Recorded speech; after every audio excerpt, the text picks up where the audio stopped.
عرض کروں گا بالفرض اگر قرآن حضرت عبد القادر جیلانی کے بعد نازل ہوا ہوتا تو شیخ عبد القادر کی یہ نصیحتیں بھی قرآن میں درج ہوتی.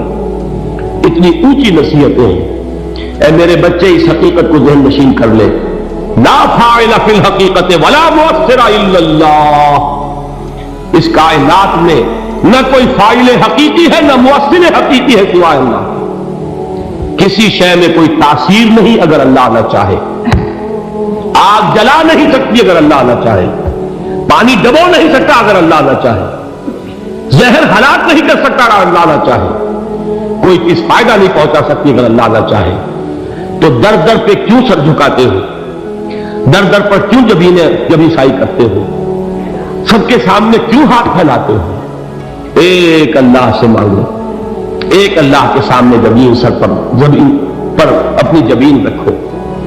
لا فاعل فی الحقیقت ولا مؤثر الا اللہ. نظر آتا ہے ہمیں کہ پانی پیاس بجھا دیتا ہے. پیاس بجھانے کی صلاحیت پانی میں نہیں ہے, اللہ کے اذن سے. کھانا بھوک مٹا دیتا ہے. بھوک مٹانے کی صلاحیت کھانے میں نہیں ہے, اذن رب میں. دیکھیے